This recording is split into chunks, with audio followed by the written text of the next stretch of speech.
है हम सब चाहते हैं कि हमारी स्किन बिल्कुल परफेक्ट हो, है ना, एक ग्लो हो।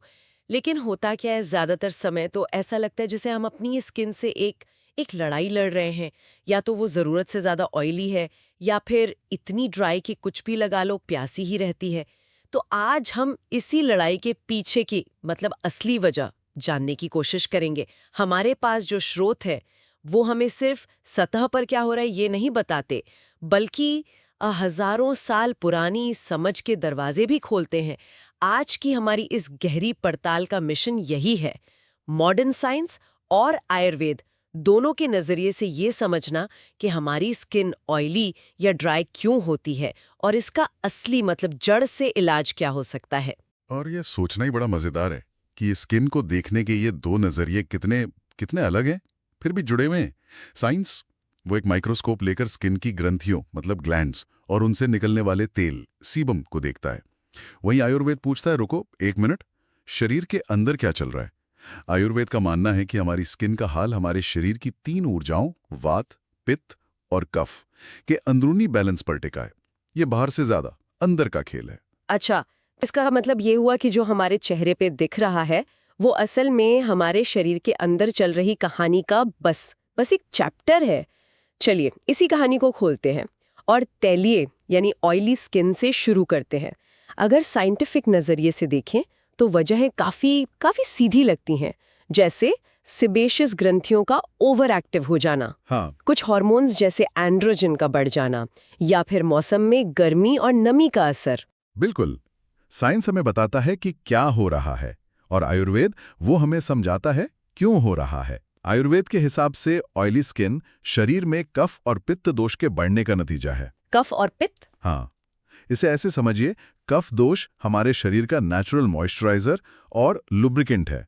वो भारी, ठंडा और चिकना होता है। और वहीं जो पित्त दोष है वो आग की तरह है, गरम, तेज और शरीर के मेटाबॉलिज्म को चलाने वाला। अब आप सोचिए, जब जरूरत से ज्यादा चिकनाई यानी कफ और जरूरत से ज्यादा गर्मी यानी पित्त एक साथ मिल जाएं तो क्या होगा। चेहरे पर एक ऑयली चिपचिपी परत और शायद शायद गर्मी की वजह से पिंपल्स भी। सही पकड़ा। तो ये जो हर वक्त चिपचिपा महसूस होता है और पोर्स बड़े बड़े दिखते हैं, ये असल में शरीर में बढ़े हुए कफ और पित्त के सिग्नल हैं। बिल्कुल सही। वो चिपचिपापन कफ का भारीपन है और मुहासों में जो जलन या लालिमा होती है वो पित्त की बढ़ी हुई गर्मी का संकेत है। इसीलिए आयुर्वेद कहता है कि सिर्फ फेस वॉश बदलने से काम नहीं चलेगा। इस अंदरूनी आग और चिकनाहट को शांत करना होगा। और इसकी शुरुआत होती है हमारी प्लेट से। प्लेट से? ये दिलचस्प है। तो फिर ऑयली स्किन वालों की प्लेट में क्या होना चाहिए और क्या नहीं? हमारे स्रोत क्या बताते हैं इस बारे में? सलाह है कि ऐसा खाना खाएं जो शरीर में बढ़ी हुई गर्मी और भारीपन को काटे, यानी हल्के और स्वाद में कड़वे कसैले पदार्थ जैसे लौकी, तोरई, करेला, नीम। हम्म। ये सब शरीर को अंदर से ठंडा करते हैं। और एक बहुत आसान सी आदत है, सुबह उठकर गर्म पानी में चुटकी भर हल्दी मिलाकर पीना। हल्दी एक बेहतरीन एंटी इन्फ्लेमेटरी है जो पित्त की आग को शांत करती है और खून को भी साफ करती है। पर एक मिनट, करेला और नीम हर दिन खाना तो काफी मुश्किल हो सकता है। क्या इसका कोई और प्रैक्टिकल तरीका भी है? ऐसा तो नहीं कि स्वाद के चक्कर में लोग इसे फॉलो ही ना कर पाए। नहीं नहीं, बहुत अच्छा सवाल है ये। इसका मतलब ये नहीं है कि आपको हर रोज करेले का जूस पीना, बिल्कुल नहीं। इसका मतलब है अपने खाने में इन स्वादों को शामिल करना। जैसे खाने में मेथी दाना, हल्दी, धनिया पाउडर जैसे मसालों का इस्तेमाल बढ़ाना, सलाद में खीरा खाना। मतलब डाइट को हल्का और ठंडा रखने पर ध्यान देना है। और परहेज तो शायद उससे भी ज्यादा जरूरी है। तली हुई भारी चीजें, बहुत ज्यादा मीठा और खासकर रात में दूध दही जैसे डेयरी प्रोडक्ट्स से बचना चाहिए। अच्छा। ये सब शरीर में कफ यानी भारीपन और चिकनाई को बढ़ाते हैं। ठीक है, ये तो समझ आया। मतलब जो चीजें पचने में भारी हैं वो स्किन पर भी भारीपन लाएंगे। खाने के अलावा क्या कुछ खास जड़ी बूटियों का भी जिक्र है जो इस बैलेंस को बनाने में मदद कर सकती हैं? हाँ बिल्कुल, आयुर्वेद की असली ताकत जड़ी बूटियों में ही है। स्रोतों में तीन का खास जिक्र है। पहला है नीम, जिसे हम सब जानते हैं। ये अपने एंटीबैक्टीरियल गुणों के लिए मशहूर है, पर आयुर्वेद के नजरिए से ये पित्त को शांत करता है, मतलब शरीर की अतिरिक्त गर्मी को कम करता है। हूँ। दूसरा है मंजिष्ठा, जिसे सबसे अच्छा ब्लड प्यूरिफायर यानी रक्त शोधक माना जाता है। ये खून से उन अशुद्धियों को निकालता है जो पित्त के कारण बनती हैं। और तीसरा है त्रिफला। ये 3 फलों का एक जादुई मिश्रण है। ये पूरे पाचन तंत्र को साफ करके शरीर को डिटॉक्स करता है। ये सब तो अंदरूनी सफाई की बात हो गई, पर जब तक ये अंदरूनी सफाई असर दिखाए तब तक बाहरी तौर पर उस चिपचिपेपन का क्या करें? उसके लिए भी बहुत सीधे साधे लेकिन असरदार उपाय हैं। जैसे मुल्तानी मिट्टी में थोड़ा गुलाब जल मिलाकर फेस पैक बनाना। मुल्तानी मिट्टी की तासीर सूखी और ठंडी होती है, जो कफ और पित्त के गीले और गर्म गुणों को बैलेंस करती है। अच्छा। ये सिर्फ तेल नहीं सोखती, ये दोषों को भी शांत करती है। चेहरे को धोने के लिए नीम वाले फेस वॉश का इस्तेमाल करें और मॉइस्चराइजर के नाम पर किसी भारी क्रीम की बजाय हाँ, वो तो और ऑयली कर देगी। बिल्कुल उसकी जगह सिर्फ एलोवेरा जेल की एक पतली परत लगाएं। ये नमी भी देगा और पोर्स को बंद भी नहीं करेगा। तो ऑयली स्किन के लिए मनता है अंदर से ठंडा और बाहर से साफ। ठीक है। लेकिन अब उस दूसरी बड़ी समस्या पर आते हैं जिससे बहुत लोग परेशान हैं। वो स्किन जो हमेशा प्यासी लगती है, जिसमें खिंचाव महसूस होता है, यानी ड्राई स्किन। मुझे लगता है यहाँ कहानी बिल्कुल उल्टी होगी। बिल्कुल 180 डिग्री अलग। जहां ऑयली स्किन में तेल बनाने वाली ग्रंथियां ओवरटाइम कर रही थी, यहां वो जैसे छुट्टी पर चली गई हैं। विज्ञान कहता है कि सीबम यानी तेल का उत्पादन कम हो जाता है। इससे होता यह है कि हमारी स्किन की जो एक सुरक्षा दीवार है वो कमजोर पड़ जाती है। 1 मिनट, सुरक्षा दीवार ये क्या है? हमारी स्किन की जो सबसे ऊपरी परत है वो एक दीवार की तरह काम करती है, जो अंदर की नमी को लॉक करके रखती है और बाहर के प्रदूषण और बैक्टीरिया को अंदर आने से रोकती है।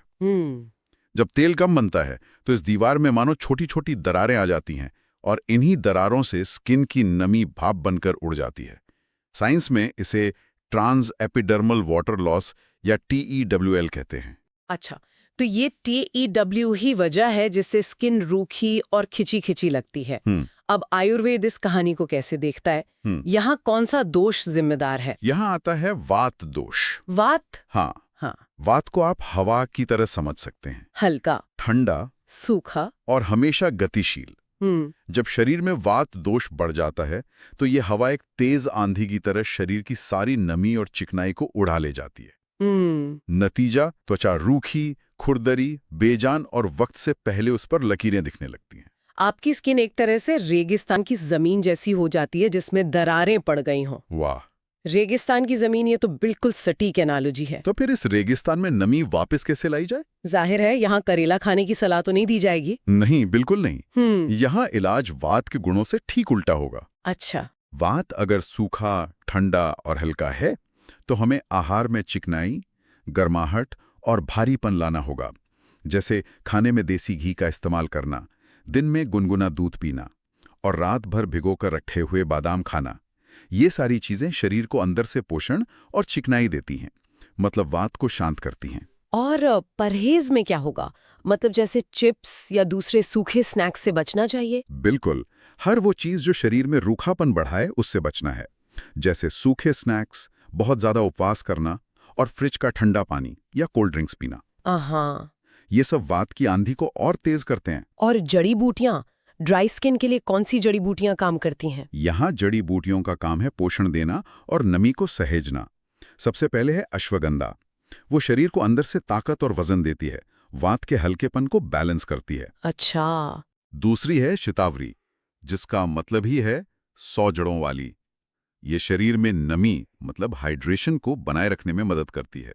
और तीसरी है यष्टिमधु यानी मुलेठी। ये त्वचा को आराम देती है और खुजली या जलन जैसी समस्याओं को शांत करती है। बाहरी देखभाल के लिए क्या? ऑयली स्किन के लिए तो लेप था, यहाँ क्या है? यहाँ आयुर्वेद का सबसे खूबसूरत उपाय सामने आता है, अभ्यंग। अभ्यंग? हाँ, इसका मतलब है तेल से पूरे शरीर की मालिश। ये सिर्फ एक ब्यूटी ट्रीटमेंट नहीं है, ये वात को शांत करने का सबसे असरदार तरीका माना गया है। मुझे याद है, मेरी दादी हमेशा सर्दियों में नहाने से पहले तिल के तेल की मालिश पर जोर देती थी। हाँ, मेरे घर में भी होता था। बचपन में हमें वो चिपचिपा और झंझट वाला लगता था, पर अब समझ आता है कि वो अनजाने में ही वात को बैलेंस करने की हजारों साल पुरानी तकनीक अपना रही थीं। तिल का तेल अपनी गर्म तासीर की वजह से वात की ठंडक को काटता है। गर्मियों में आप नारियल तेल भी इस्तेमाल कर सकते हैं। ये वाकई कमाल है। यहाँ पर आकर सारी कड़ियाँ जुड़ती हुई दिख रही हैं। अगर हम दोनों नजरियों को एक साथ रखें तो तस्वीर कितनी कितनी साफ हो जाती है। साइंस कहता है हाई सीबम, तो आयुर्वेद कहता है कफ पित्त का बढ़ना। और जब साइंस कहता है लो सीबम, तो आयुर्वेद कहता है वात का बढ़ना। ये तो एक ही सिक्के के दो पहलू हुए। और ये कनेक्शन और भी गहरा है।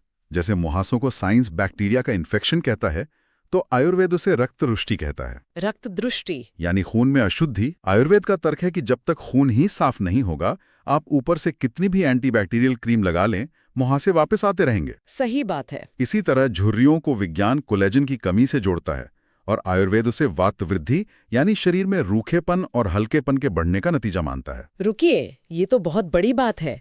हमारे श्रोतों में एक बहुत जरूरी सिद्धांत का जिक्र है, रोगाः सर्वे अपि मंदे अग्नौ। इसका मतलब क्या है और ये हमारी स्किन से कैसे जुड़ा है? ये आयुर्वेद का सार है एक तरह से।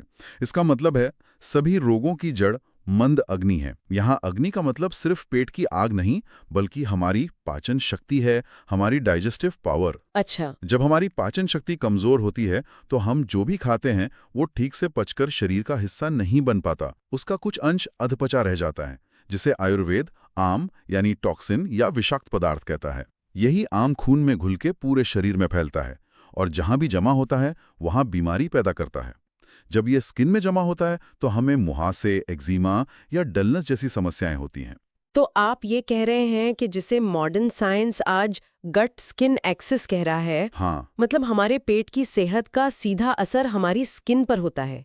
ये बात आयुर्वेद हजारों साल पहले अग्नि और आम के सिद्धांत के रूप में कह चुका है। बिल्कुल। ये कोई नई खोज नहीं है, बस पुरानी समझ को एक नया क्या कहते हैं वैज्ञानिक नाम मिल गया है। ये इस बात पे जोर देता है कि असली चमक किसी सीरम या क्रीम से नहीं, बल्कि एक मजबूत पाचन शक्ति से आती है। आपकी स्किन आपके पेट का आईना है। तो इस पूरी बातचीत का निचोड़ क्या है? मेरे लिए तो सबसे बड़ी सीख ये है कि हमें विज्ञान और आयुर्वेद में से किसी एक को चुनना नहीं है, दोनों को साथ लेके चलना है। हाँ बिल्कुल। विज्ञान हमें बताता है कि हमारी स्किन की सतह पर क्या हो रहा है, और आयुर्वेद हमें उस क्यों की जड़ तक ले जाता है जो हमारे शरीर के अंदर छिपा है। अपनी स्किन के प्रकार को सिर्फ ऑयली या ड्राई की तरह नहीं, बल्कि कफ, पित्त या वात के असंतुलन की तरह समझना शायद यही सही देखभाल की तरफ पहला कदम है। और ये एक बहुत गहरा सवाल भी छोड़ जाता है। हमने आज ऑयली और ड्राई स्किन की बात की, जो काफ़ी आम समस्या है, लेकिन अगर इनकी जड़ भी पाचन या खून की अशुद्धि जैसे अंदरूनी मामलों में है, तो फिर पिगमेंटेशन मतलब झाइयों या मुहासों के ज़िद्दी निशानों जैसी ज़्यादा जटिल समस्याओं के बारे में इसका क्या मतलब निकलता है? ये इस तरफ इशारा करता है कि शायद उनका हल किसी महंगी क्रीम या लेजर ट्रीटमेंट में नहीं, बल्कि हमारी जीवन शैली, हमारे खान-पान और हमारे मानसिक संतुलन को ठीक करने में छिपा है। ये एक ऐसा रास्ता है जो स्किन की सतह से कहीं ज्यादा गहरा है और शायद असली और स्थायी समाधान भी वही है। नमस्कार और स्वागत है। हम सब चाहते हैं कि हमारी स्किन